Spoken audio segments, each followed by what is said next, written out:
everyone.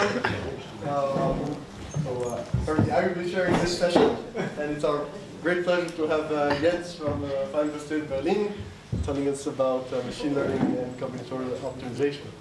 So please. Yeah, thanks so very much. Good morning, everyone, after the conference reception. It's good to see you. And thanks for the great invitation, to this wonderful conference on NISQ computing.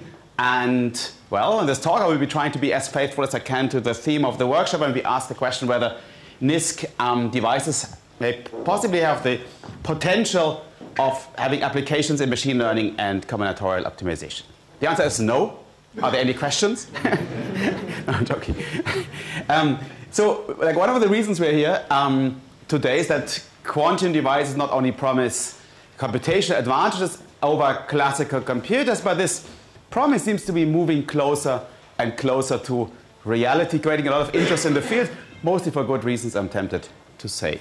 Surely the devices we have today are still noisy and imperfect, but to be fair, they seemed inconceivable not very long ago. But of course, the elephant in the room, and that's also the point of this workshop, is the question whether we can reasonably hope noisy, realistic devices to provide some sort of speed up over classical computers in practical applications. Now, for some paradigmatic problems, this seems to be readily the case. Say if you natively perform a quantum experiment in the lab, not me, don't let a theorist into the lab, but somebody else does an experiment, this will natively perform a kind of sampling experiment by the nature of quantum mechanics, and there's intricate sampling problems which can be done in the lab, but which have so funny tails that you cannot sample from that distribution efficiently on a classical computer up to a small error, and these, like up to a constant error in the total variation distance, and such experiments can not only be done, but they have been done to spectacular publicity. Actually, it was in Santa Barbara at the time when the first experiment of this kind was done, and literally every Uber driver would be talking about this. So that's interesting, but there's also a lot of fine print coming along with this. We just put out a Review of Modern Physics article that goes through all the nitty-gritty fine print of sampling experiments of this kind. For example, yeah, you cannot sample up to a constant error in the total variation distance, but if you allow for a constant error per gate, then this presumed advantage goes away. Yeah. Also, verification comes in a very ironic and interesting way. Say, you cannot just go into the lab and check whether you've done the right thing. Or slightly more precisely put, there's a proven obstruction against black box verification or device-independent verification, in that you cannot from samples alone judge whether your sample experiment has been right. What you can do, and this has been done famously, is you can build trust in the functioning of the scheme by doing linear cross-entropy benchmarking, relating also to what Ingo said, which can be done sample efficiently, but computationally inefficiently, if you want.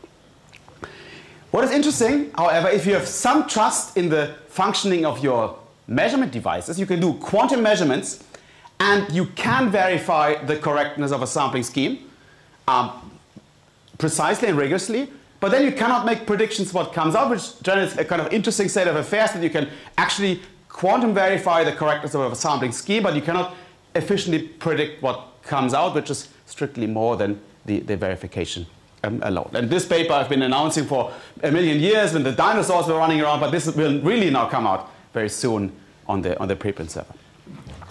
So that's great, and that's of course very encouraging in so many ways. So there's something to quantum, that's good news, to NISQ also, but to be fair, that's not really an application. That kind of sharpens our mind what it could mean to have a computational advantage of a kind, but we want to think more in terms of like practical applications of a kind. And I assume that's why we are here this week. Now, what next? That depends a little bit on who you ask. Say if you ask like physicsy people, they will say, yeah, we have to think more about programmable quantum simulators that are intermediate between digital quantum computers and analog quantum simulators in a way that's a hugely interesting field. More from the computational perspective, there's a huge interest also here, unsurprisingly, in readings of variational quantum algorithms where you have knobs that you tune to kind of optimize a certain cost function of a type. And that's, again, one of the primary reasonings for NISQ devices. And then there are readings of quantum-assisted machine learning, and this will be the starting point of this talk. So this makes a lot of sense, given that machine learning, it's hard to deny, has changed the world we live in. Basically, any algorithm that makes use of past training data to make predictions will be resorting to some kind of machine learning algorithm of a kind. ChatGPT is everywhere. My student has claimed to have made the following experiment asking ChatGPT what is 4 plus 4, and ChatGPT said 8. And he said, but my wife says it's 9. And ChatGPT says, oh, I'm sorry, I was wrong, it's 9. So it's a sophisticated learning task. But on a serious note, I mean, also in physics, like any kind of approach that makes sense of machine learning in the supervised, unsupervised, or reinforcement learning sense is ubiquitous, to say the least. And given the presumed advantages of computational capabilities of quantum devices, it makes a lot of sense to ask, is there a scope here? So is there a scope for some kind of quantum-assisted machine learning? Well, I mean, ideally, what this mean? We would like to have some sort of rigorous guarantees. I'm a rigorous person for state-of-the-art learning algorithms on real-world data sets. We would have like some data set of pictures of cats and dogs, then some algorithm, say stochastic gradient descent or expectation maximization, and a model that could be like neural networks on the classical side or parameterized quantum circuits on the quantum side. And for this triangle of ingredients, we would like to see some sort of quantum advantage of quantum over classical. What would that mean?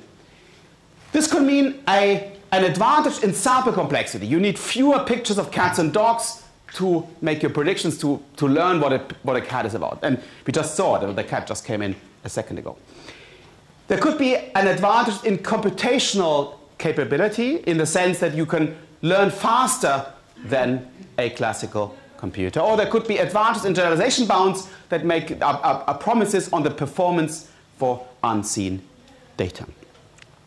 So even better, and that's a bit of a dream, but I'm young enough to dream, would be a setting where you can kind of push things from below, where there's kind of classical lower bounds and quantum upper bounds, in the sense that on the quantum side, you're very specific and think of a specific algorithm, stochastic gradient descent or so, a model, parameterized quantum circuits or so, but a very specific quantum algorithm on the quantum side. And then hope to outperform any classical learner and any algorithm no matter what. So that would be the strongest form of an advantage of a kind of quantum over classical. And this may be too much to ask for, this kind of advantage over a specific, concrete, explicit quantum algorithm over all possible learners. But for the first part, technical part of the talk, this is precisely what we will have in mind.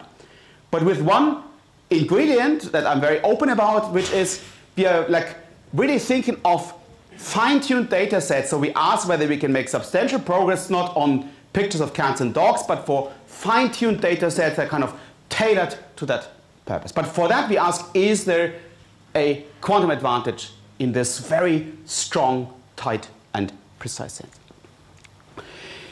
So, what does that mean? The setting we are in is that of probabilistic modeling, so of a well-defined learning task where you have some seed randomness and a generator would spit out samples from a given distribution, the concept class in the lingo of that setting. Okay, there could be like pictures of cats and dogs or sailboats for that matter, like a sample from the given distribution. And the task of the learner is to take these samples and to learn what this is all about. Say in density modeling, this would be really literally learning the probability distributions. There's a paper about this, let's not go there, but rather look at the setting of generator learning where you take samples from a distribution, pictures of cats and dogs, and the task of the learner is to learn this and to formulate a new generator that spits out again pictures of cats and dogs or Hollywood stars based on basically the same distribution. That is generator learning. So can we learn a generator from a given distribution or concept of a family of given distributions? Can there be a quantum advantage? So are there distributions which are efficiently quantum generator learnable, but which are not efficiently classical generator learnable in this very strong sense, in that we have a specific quantum algorithm that does the job, but for which we can prove that no classical learner, no matter what, can perform the task efficiently. So here's my 1 epsilon and delta slide. I'm just saying the setting we're in is then of PUC learning. That's a very nice, precise framework of computational learning theory. I'm just saying the same thing in that in a distribution class would be PUC learnable if for every epsilon delta given access to an oracle. Careful, oracles are a very dangerous thing in quantum information. There's lots of cheating coming in when you kind of make oracle cores. It can be very, very complicated. Here, oracle core means having access to classical data that you can write on a paper in your brain, on your computer. It's like classical data access. So there's no QRAM, QSample, oracle access, classical data. And would output in time, that's plotting all the parameters with probability at least 1 minus delta. So probably a generator of a distribution that's nearby in a meaningful distance, so is approximately correct. Again, it takes pictures of cats and dogs and spits out new pictures of cats and dogs that are pretty close by in a precise sense. So, can there be a quantum advantage? So are there distributions which are efficiently quantum generator learnable for the Kullback-Leibler or relative entropy divergence, and the natural sample oracle writing down distributions or samples on paper classically, but which are not, provably not efficiently classical generator learnable. And this is like the first technical question. And here the answer is yes. So that contradicts your presumption. So there are, and these are super-polynomial advantages. So under a mild technical assumption, on the decisional Diffie-Hellman assumption for the group family of quadratic residues, there are distributions that are quantum efficiently learnable, but which are probably not classically efficiently generator learnable. So how does that work? It's a long and winding argument, but on the highest level, I give you a bit of an overview over how this goes. You have to show that it's kind of quantum easy and classically hard, and if you have a bit of experience on that, you will kind of sense that presumably the hardest of the classical side is usually more tedious than the quantum, the stuff on the quantum side. On the classical side, we are standing on the shoulders of giants. In this case, the shoulders of Kearns and collaborators who looked a lot, also in the 80s already, on the notion of pseudo-random functions, which are collections of keyed functions which cannot be distinguished from uniformly random functions by any polynomial time algorithm.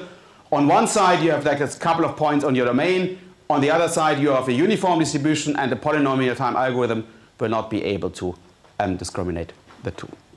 And then, building on this, one can kind of formulate distributions that are hard to learn by taking actual randomness and appending the output of these pseudo-random functions after that. And they, like putting this properly together, one can find that these Kearns generators are giving rise to distributions or concept classes that cannot be efficiently classically generator learned by any polynomial time algorithm. That in a way just look too uniformly random. So the actual reduction is more complicated than that. There's an entire hierarchy of reductions. But at the core of this, in the machine room of the argument, and that also relates to nice work by Christian that gave a nice talk yesterday, is the concept of a one-wave function.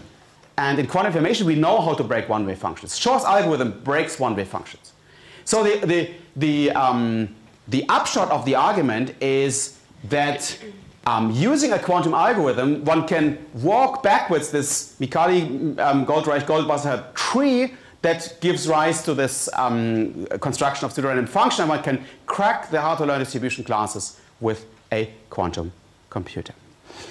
So the upshot is that there is a proven quantum generator learning advantage. So quantum computers can learn more efficiently, in fact, exponentially more efficiently than classical computers. There is a field, there's scope for machine learning if you want, in that for some delicate problems, a quantum computer can learn super-polynomially more efficiently than a classical computer. I ask questions at the end.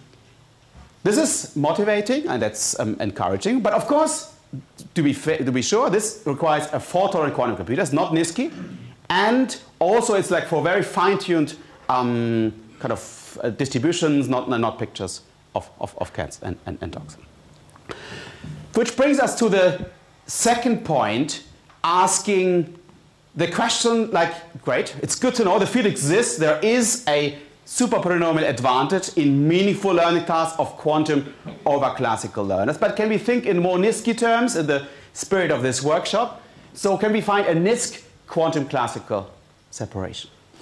And as you might have guessed, this is not such an easy question to approach. I mean, after all, we think of like variational quantum circuits, probabilistic graphical models, or so, like complicated algorithms for tackling that, and also the distributions we commonly have in mind, like pictures of cats and dogs, do not admit such a precise mathematical characterization as we had it a minute ago. So we need a kind of a vehicle to make progress here.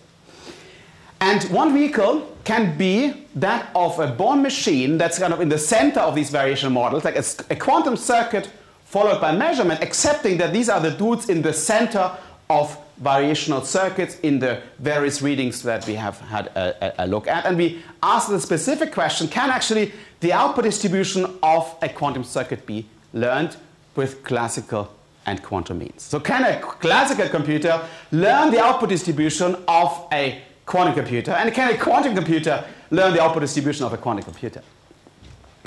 And this gave rise to a crime story of the first league, and a kind of sequence, a roller coaster of ups and downs and depressions and excitements, and I give a couple of examples of that kind. For example, these distributions are hard to classically simulate, that we know from the setting at the beginning, but are they hard to learn? So for d equals 1, like for constant depth circuits, we have product distributions, and presumably they're easy to learn. For d going to infinity, we have all distributions, which are presumably hard to learn. So where does the hardness precisely set in?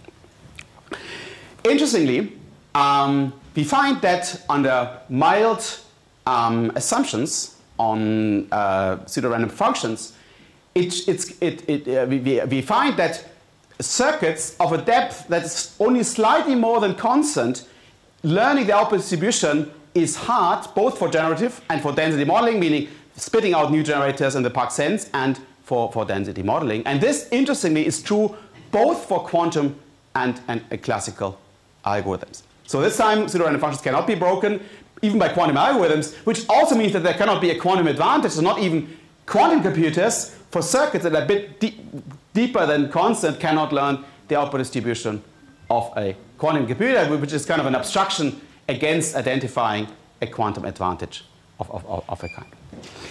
This is for the sample oracle, but in this context, people think also a lot about SQ oracles, statistical query oracles, which are basically oracles that promise you closeness to expectation values, like it's an expected value learning task. And here we find that even for circuits that are logarithmically deep, there are obstructions to learning the distribution, again for quantum and classical. So even logarithmically deep circuits cannot be generator learned with having access to the to an SQ oracle. But of course these guys can be perfectly classically efficiently simulated. They're locked deep in a bricklayer setting. So then, wait a minute. So how's the precise relationship between simulation and learning? And the literature is full of like presumed statements, like whether like learning and has an implication on simulation or simulation on learning, whether on black box verification. Things go a bit crisscrossy on what this means. So we ask, can we say more about how the simulation of quantum circuits and the learning task coming along with it are precisely related? And a good vehicle in this way is to think about Clifford circuits that can be, as we all know, simulated in the weak and strong sense efficiently, classically. And we thought, can the output distribution of a Clifford circuit be efficiently Puck-learned? And here the answer is yes, it can. That's good news. So the output distribution of Clifford circuits can be learned. And this is much less trivial than you might think, because after all, I mean, you can classically efficiently simulate Clifford circuits, but there are still exponentially many Clifford circuits after all, but you can still learn the output distribution of Clifford circuits. They are like uniform over a finite subspace of the finite n-dimensional vector space, and then you kind of formulate a finite field Gaussian elimination algorithm for doing this. So learning the output distributions of Clifford circuits is easy and can be done.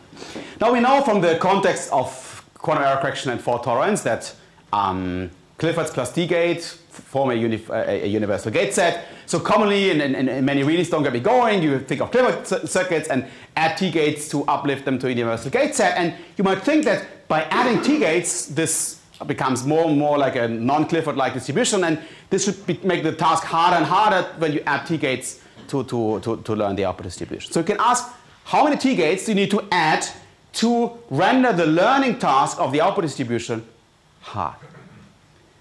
And we thought quite hard about this, literally, and we came up with an actually interesting answer in that you have a Clifford circuit, you take like one T-gate, and you place it in the circuit, and a single T-gate renders actually learning hard. Yeah, both in the sample and in the SQ oracle sense, which is kind of funny because clearly both in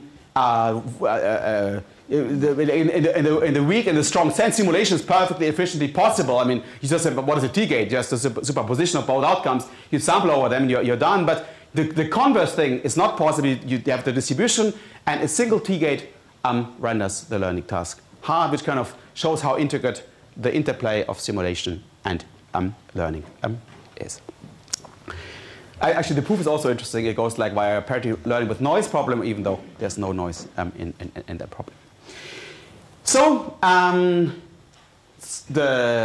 these results are like first rigorous insights into the learnability of outputs of quantum circuits. So we found that the connection between simulation and learning is more intricate than commonly anticipated in the literature. That's in a way good news. Some bad news is that we also identified some obstructions to proving quantum advantages, in the sense that to learn the output distribution of quantum circuits is not an easy task and can even be a provably hard task even for quantum computers having meaningful oracle access to the data like SQ or sample oracle access. There was a nice paper that inspired us a little bit on that subject. That's a beautiful paper in that it asked lots of interesting questions. To be fair, it didn't have many answers, so that we put them out. But it kind of elaborated on the subject and gave rise to a couple of inspiring settings. Given that these machines are called Born machines, these circuits plus measurement following the Born rule, and it's about quantum advantages, quantum supremacy of Born rules, they called the paper the Born supremacy. And given that our follow-up work, or our work actually identifies the computational capabilities of Born machines, we were thinking about calling the paper the Born identity, but I couldn't get this past my co-author, so we have a very technical title for this book. Good.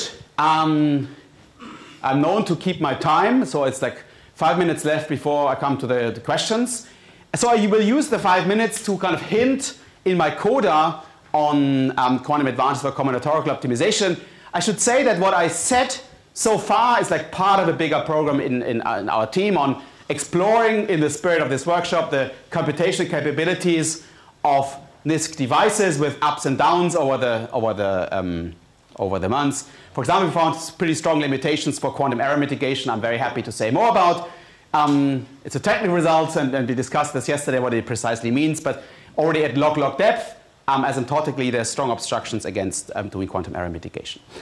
Noise is usually a bad thing, but it can help in variational quantum algorithms, even in a proven fashion, when you have saddle points that go out of saddle points. Symmetry can be a good thing. It can help in variational quantum algorithms. You can you can ease the problem of barren plateaus by cutting Hamiltonians into gadgets, We thought about generalization.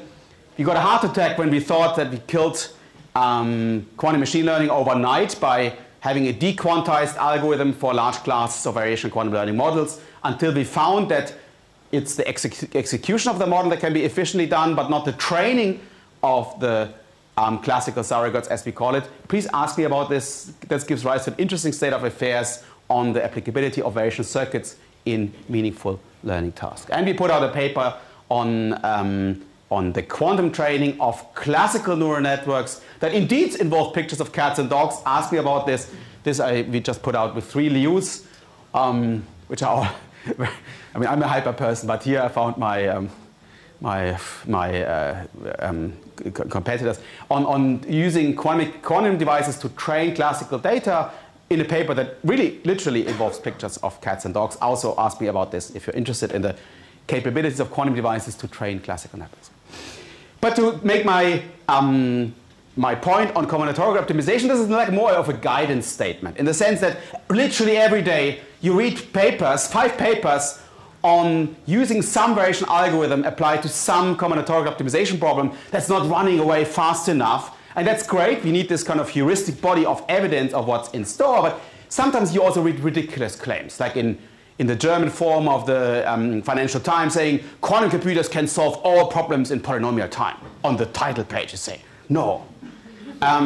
So can we hope to see advantages for combinatorial optimization? And here the question is, what is even the question? In the sense, these are commonly NP-hard problems in worst case complexity, so we cannot expect quantum computers, classical computers, to find polytime solutions, but we cannot find a polytime solution for all instances on a quantum computer as well. So what do we even expect, say, in integer programming? In what sense can there be, are there quantum advantages, and in what sense can this be true?